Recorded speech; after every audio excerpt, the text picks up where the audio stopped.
All right, got to get the date right, got to get the episode number right. I've been doing this for a year now, and it's still tough to get off the ground sometimes. All right.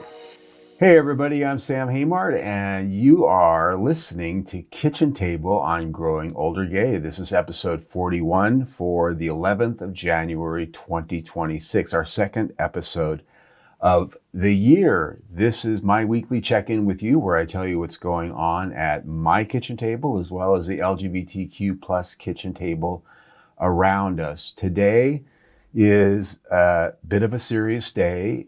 If you've been in the United States and you've paid attention to what's going on, it has been a difficult first week of the year. I need to start the episode out a little differently today and talk about honoring somebody who is a fallen member of our family. And I'm going to be reading a little bit. So if it sounds like I'm reading, if you're watching on YouTube, you will see me reading from a piece of paper because I don't want to leave anything out. We are honoring Renee Good, and I'm going to do my best to get through this without crying. She was an American citizen. She was many things: a wife, a mother, a poet, a singer, a devoted Christian, an extremely compassionate human being. Good had a wife and 3 children, a 15-year-old, a 12-year-old, and a 6-year-old whom she had just dropped off at school prior to her being gunned down by a federal agent in Minneapolis. Good described herself in her Instagram bio, which featured an LGBTQ plus pride flag, as a poet and a writer, a wife and a mom, and a shitty guitar strummer from Colorado, experiencing Minneapolis, Minnesota. She just recently got there.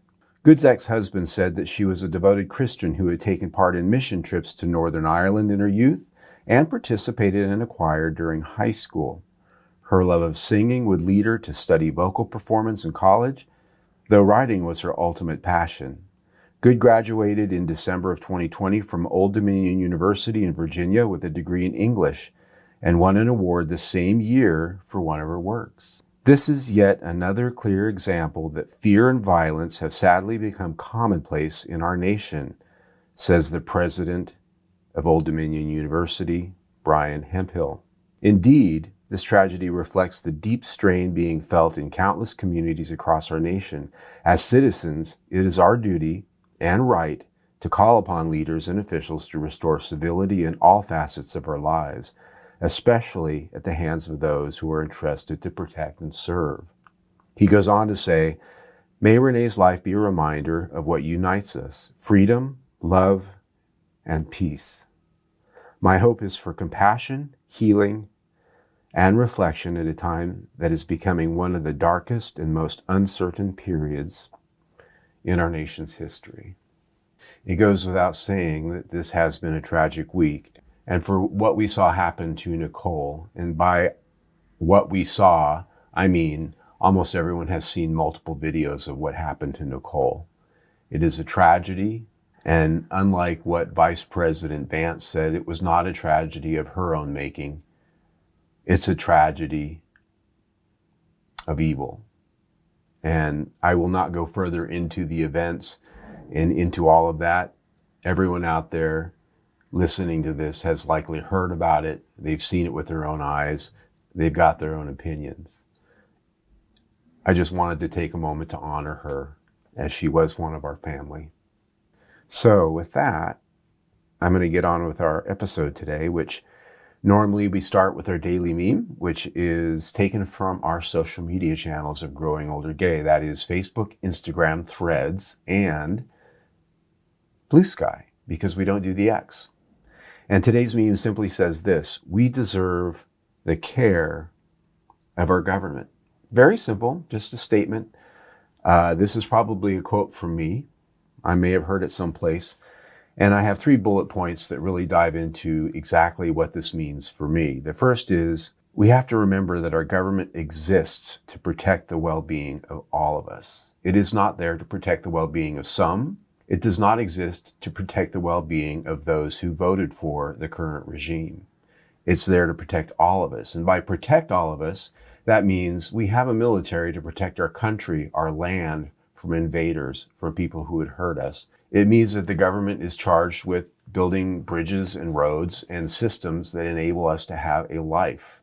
But ultimately, the government exists to protect us and to care for us and make sure that society is safe and able to grow. That's what they exist for. Our leaders must have empathy, they must be trustworthy, and they must be honest. Now that sounds very Pollyannish, and all of my life, both when I have been a Democrat and a Republican in my youth, we all stray sometimes in our youth, I have always held those truths. And when a party or group of people that I was supporting strayed away from that, I went somewhere else. Each one of us must actively participate in shaping our government from top to bottom. That means a lot of things. That means at the very least voting for people that are good people, they're trustworthy, they're honest. It also means participating in the process where we can. That means supporting these people that are running for election where we can financially, supporting them by participating in their campaigns, supporting them by advocating for them, whether we have a lot of friends or a few friends or family. It means having a conversation with people and asking them what's in their heart, are they going to vote, and getting other people to participate. It also means those of us advocating for various things that we believe are right, in our case, the LGBTQ plus community, we advocate for a lot of things. We advocate for rights. We advocate for fairness. We advocate for equality. We advocate for health care and all of the types of things that are very specific to our needs. One of our jobs is to explain to people who are not in our community why that matters, not only to us, but to them as well. Because anything that comes to the LGBTQ plus community that is good for us, in almost all cases, is good for the rest of our community out there in the country. A lot of people don't see it that way, but that's the fact. When we expand our rights and freedoms, everyone's rights and freedoms are expanded. And in that way, the next thing I want to talk about is one of the ways that I like to take action. And so I tell you about a lot of things. That's one of my action points. But putting my money where my mouth is a way that I've been slowly learning to get my activism out there in a larger way, even if it's a small way in the bigger picture. The American Civil Liberties Union, the ACLU, has been fighting in court and in the headlines for our civil rights and rule of law for over 100 years. While often being cast by the right as a force for bleeding heart liberals, over their history, they fought for everyone. I've seen them fight for far-right Republicans to make sure they have had their rights upheld. And I've seen them do things that even the liberals hate. They fight for everyone because we the people means everyone. In our current regime, they have been a vital force in fighting back against all of the directives that have come from the White House, a lot of the laws, the unconstitutional actions, and a lot of the behaviors that have happened. They have been going to court, they've been suing the government, they've been winning. In past episodes, we talked about one of their lawyers who has trans history, who has been the first trans person who actually spoke before the Supreme Court fighting for LGBTQ plus and transgender rights. They are the ones who are out there on the front lines. They are the ones who are doing what we cannot individually. They are the ones that are fighting back in ways that our legislators are not willing or unable to do. And the fact of the matter is, that takes money. And while there are a lot of big donors out there that give the ACLU money, and they have a lot of different ways of generating income, they are a large organization that for them to be able to go fight in courts across the country in various states for all of these different cases, especially in the time we have right now where there's so much coming at us and so much that they are spread thin working on, they need money like never before. And there is a way for you and me to support them in that way. And I have actually started this week a monthly contribution. You can go to their website, myaclu.org, and they have a multitude of levels in which you can support them, starting at $19 a month. Now, I decided to go for the $19 a month, and then I decided to step up to $25. It's not a lot of money, but it's what I can afford every month right now. Everyone out there has a different level that they would be comfortable with. This is a way that I can put my money where my mouth is. This is a group that's fighting for our rights. They are fighting for us, pushing back on what this administration is doing to us. Find a way to contribute, whether it's a little or a lot, just a little bit monthly.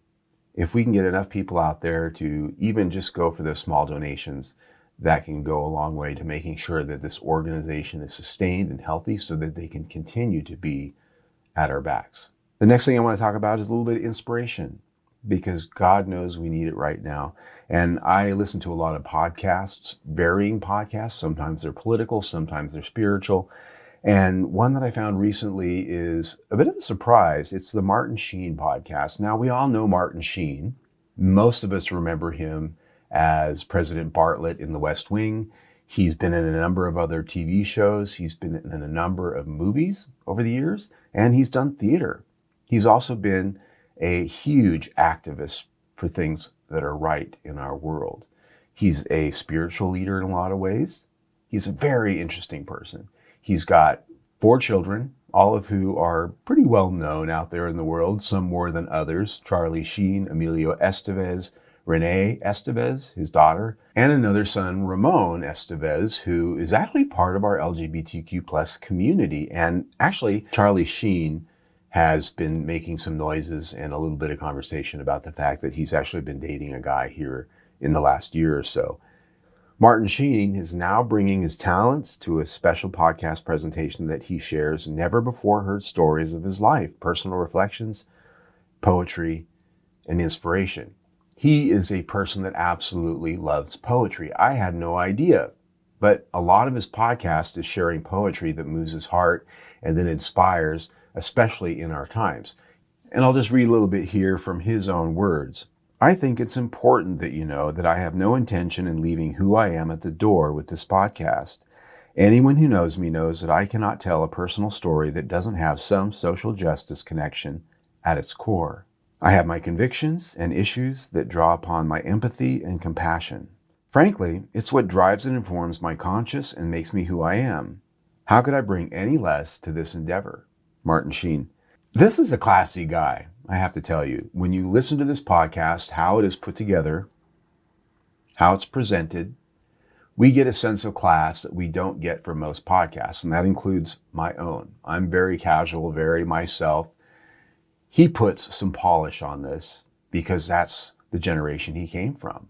And I highly recommend it. I've gotten great joy out of getting to know this person a little bit better beyond the screen and getting to know his kids a little bit and hearing a lot of his memories and getting to hear from some of the people who he has spent his life around. And I highly recommend it. He's a good guy. And if you're just looking for something uplifting and joyful and inspiring to listen to, check it out, themartinsheenpodcast.com. And the last thing I want to talk about today before I let you loose is an event coming up. And this one's a little bit further out in July. I want to give you time to think about it and to plan for it. This is the Western Roundup Living Sober in San Francisco, California. This is the longest running 12-step sobriety convention in the United States for LGBTQ plus people. 50 years they are celebrating this year. It takes place in and around the Castro District in San Francisco. It is a full weekend, July 10th through the 12th, 2026, of meetings, programs, workshops, activities. This is an event that gives you the LGBTQ plus safe space and also the place to go and have a big roundup with hundreds and hundreds of people. I've even heard it sometimes thousands. So if recovery is your thing, if going to big roundups and these big events is your thing, and LGBTQ plus is your thing, let's put them all together in San Francisco. How exciting is that? You can learn more about it at livingsober.org. Tickets are on sale right now, and there are a number of different hotels. They do have one hotel where most people are centered, and there's more information about all of that on their website, livingsober.org.